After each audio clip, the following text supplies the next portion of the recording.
Today, Donald Trump once again addressed the nation on coronavirus, and we found out right before he went live that he would be doing it off teleprompter, so I was excited for it. But he starts off serious, declaring a national emergency. To unleash the full power of the federal government in this effort today, I am officially declaring a national emergency. Two very big words. The action I am taking will open up access to up to $50 billion of very important and a large amount of money for states and territories and localities in our shared fight against this disease. In furtherance of the order, I'm urging every state to set up emergency operation centers effective immediately. You're going to be hearing from some of the largest companies and greatest retailers and medical companies in the world. They're standing right behind me and aside of me. Yep, national emergency. Two big words, one tiny brain. That was like, no, if you say that, you don't get to be president anymore. That should be in the Constitution. I'm pretty sure it's not. So the fact that he's declaring a national emergency is actually very good. One of the things they were preventing is from states spending more money on Medicaid to help people in case they might die. They were preventing that until today. And so national emergency frees up some of that to now go towards assistance. I want to come back to that because it's such an important issue. But in the midst of even doing something generally positive, he can't help but botch it and make a mockery of the whole thing. Very big words, two big words. Why are we commenting on the size of the words when it's a national emergency?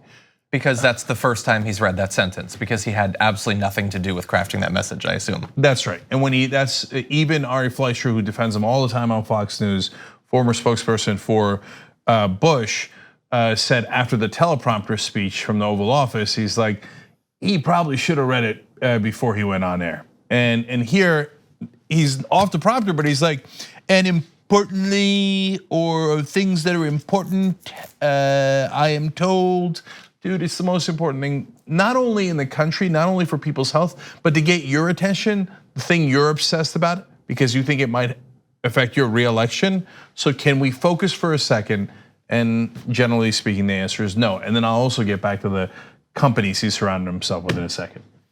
Yeah, I think it was more of a me-emergency than an emergency, because Donald Trump can only care about things in as much as they affect him and what he cares about. So he appears to be willing to like push a grandma down some stairs in order to check on the stock market in its bed. You know, he doesn't really care about anything except his own reelection, his own chances at continuing to think of himself as this big, strong, rich businessman, or a guy who plays one on TV at least.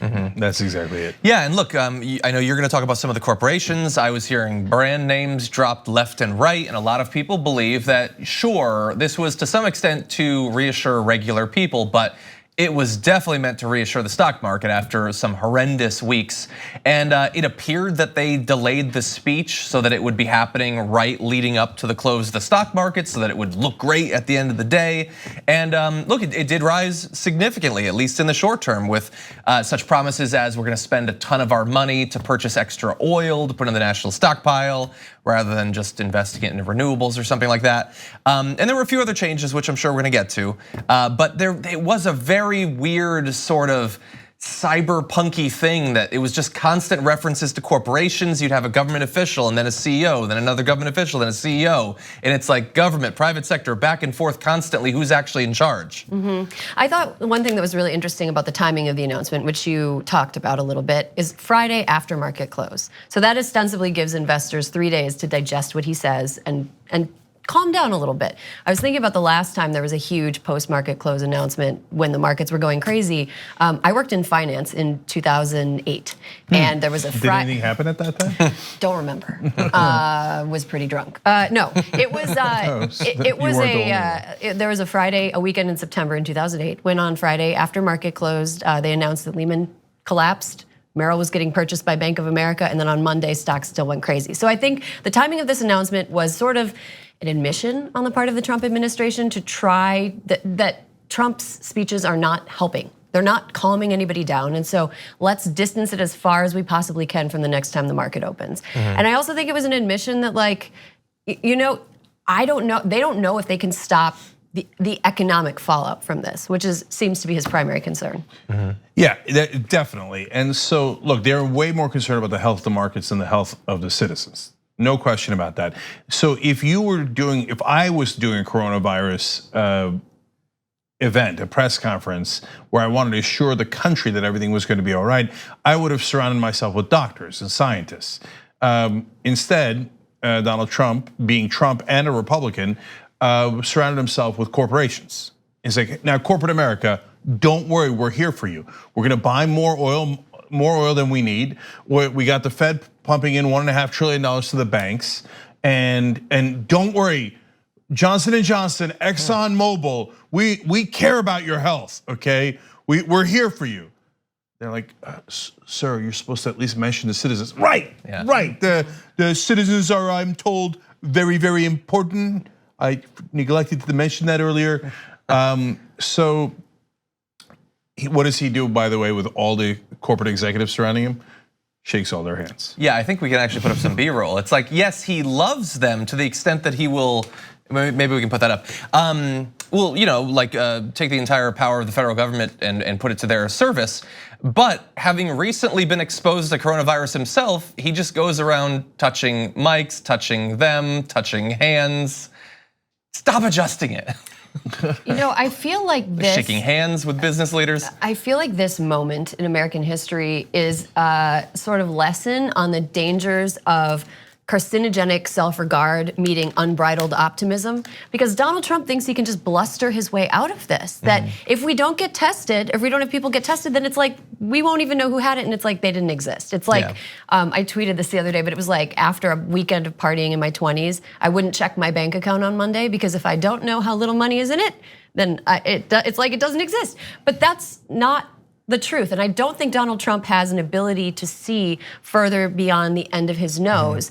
If he could, he would understand that it's better for markets to take care of the people in the country that he is leading. And that it is better for his reelection chances if he is honest and forthright and proves himself to be a reliable messenger in the early stages of this. He's already messed it up so badly that nothing that he can do can possibly get that trust back. So, Aaron, you like taking the words out of my mouth. Yesterday, I talked about the only thing that Trump knows is marketing. And to be fair to him, he's pretty good at marketing. He lies, he's braggadocious, all those things. But in marketing, that works. And so, but you can't market your way out of this mess because the disease doesn't care about your spin. If you will, it's in a no spin zone. And so he's trying to just spin his way out. And part of that is hiding the numbers on the amount of coronavirus that actually is here in America, the number of people affected. But for God's sake, let's talk about actual healthcare. So in that regard, the national emergency helps because it frees up some funding that actually could go towards people's healthcare. And as Anna said on the show yesterday, it's funny when you've got a national emergency like this and everybody's worried about their lives, what do they ask for? They ask for socialism. They say, hey, government, big government, I need you. I need your help. Oh my God, the government's gotta give money to protect people's lives. Well, that's true. That's why we're for Medicare for all, because if it's your life on the line, it doesn't matter if it's coronavirus or cancer or stroke, etc. Your life's on the line either way, and that's why Medicare for all would be the government helping you to do that. And by the way, it's less expensive. But it's not just Trump.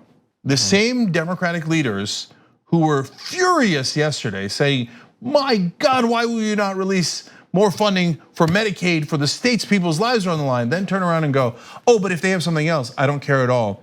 No, I'm not going to give them Medicaid, Medicare. I'm not going to give them anything unless they've got the money for it, because then there isn't a lot of press around it and I can get away with it. I mean, if you're actually really sick in a world where you only get government help when you have this specific disease, imagine being in a position where you're sick and you have to go to the hospital and you hope you have coronavirus so that it doesn't bankrupt you. Because that's what the situation is that we're in right now. That's such a great point. I'm sorry, John. I hadn't thought of it that way.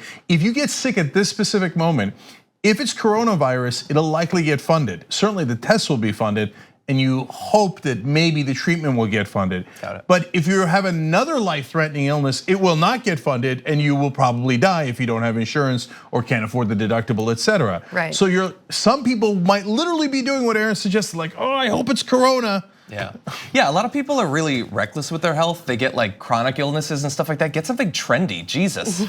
But anyway, yes, and so you talked about the national emergency that might free up some money. We also have supposedly, I want to see the details on this, but they did announce they're going to be suspending interest on student loans.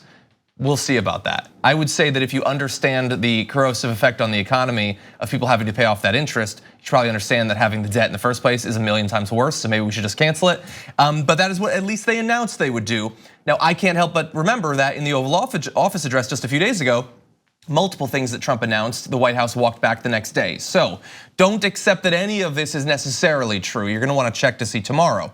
But we also had the rollout of a flowchart of how supposedly testing is going to work in the future. And so now many people finished watching this press release frustrated that no one can answer the question, when will tests be available? I can say that my wife went to the doctor today for other health reasons, asked about testing, and the doctor said, we can't test here and we have no idea when we'll be able to. And I just watched that press conference. There was only vague assurances that at some point something will happen, at some point more tests will be available. Not any way for you to know when you can actually get one. And one concern is if you saw that flow chart, the top picture was that there's going to be a website to help sort of do triage, to find out if you need to get tested and what should happen after that. And they announced that Google's gonna be doing it. He talked about how Google's gonna do a great website, unlike other websites, because he can't get through an announcement like this without attacking the ACA. But after the press conference, Google, their communications Twitter account put out a statement from Verily, the development group responsible for this tool, saying, we're developing a tool to help triage individuals for COVID-19 testing. Verily is in the early stages of development and planning to roll testing out in the Bay Area with the hope of expanding more broadly over time. Which does not sound like this is gonna be available next week. And we're in a crisis right now. This sounds like, sure, maybe this is good, and maybe it will at some point be available, but you can't count on this be around. If we're at 10,000 cases in a week and a half, this won't necessarily be here to help us get through that. Wait, are they beta testing the website? Like in the middle of this, not only the virus, but they're supposed to announce on that website what to do about the virus, and the site's not even ready? No. I mean, it takes time to set this stuff up, and unfortunately, Trump has waited until 5 weeks into the US form, like the US focused part of this pandemic, to do anything about it. Yeah, I think that we're also learning day by day that being good at public health and being good at marketing are two totally different things. And everything, all of Trump's marketing muscles, like you're talking about, are actually acting in a way that is bad for the public at large when it comes to public health. During times of crisis, people need facts, they need reliable timelines, they need honesty. They don't need bluster, overestimation, and the word "very" 70,000 times talking about websites. Honestly, Donald Trump sounds like a guy who has only skimmed the summary and is trying to give an oral argument about the reading that he didn't do. And sometimes it's sort of funny when he's talking about, he just had a meeting with a different country's president, and he's like talking about, the chief exports of whatever. That's sort of funny. This is so not funny. Yeah. This is so terrifying to watch. You want an example of exactly what you're just saying there? We have a video. So let's get the telehealth video. So he was talking about telehealth, this concept, which he's apparently very interested in. And here he is going off script to talk about why he finds it so compelling. And care for patients. This includes the following critical authorities: the ability to waive laws to enable telehealth, a fairly new and incredible thing that's happened in the not so distant past. I tell you, what they've done with telehealth is incredible. That could have been the first time he's ever seen that word before, and I would have no idea. And I don't know what it is to this moment, because he said it's incredible thing that happened. It's a thing that's amazing. I mean, and it is a testament to his complete being out of his depth here, because telehealth is something that for people in rural areas, I'm from a very rural area, it's really helpful. If you can't go to see a doctor in person, or if you have something contagious or whatever, but if you're far away from a hospital and you want to get a checkup and you can talk to a doctor. A lot of Trump's base are in areas that really could benefit from knowing about telehealth and actually being able to utilize it. So he's so dumb. It's like he's own goaling left and right. It's not even that he's missing goals for the other, like on the right side. He's kicking him back into his own goal. It doesn't make any sense to me, and people are getting sick. But they're incredible self goals. They're the biggest self goals anyone's ever done. So now, if I had seen that and it was Joe Biden who had done it, I'd be concerned. And certainly the right wing would say, in the not too distant past, it's incredible. What was that? What did you just say, right? Trump does it, we're used to it. We're like, oh yeah, Trump, the imbecile, that can't put together a sentence, is our president in the middle of a worldwide pandemic where people's lives are on the line. Yeah, thanks for watching The Young Turks, really appreciate it. Another way to show support is through YouTube memberships. You'll get to interact with us more. There's live chat emojis, badges. You've got emojis of me, Anna, John, JR, so those are super fun. But you also get playback of our exclusive member-only shows and specials right after they air. So all of that, all you gotta do is click that join button right underneath the video. Thank you.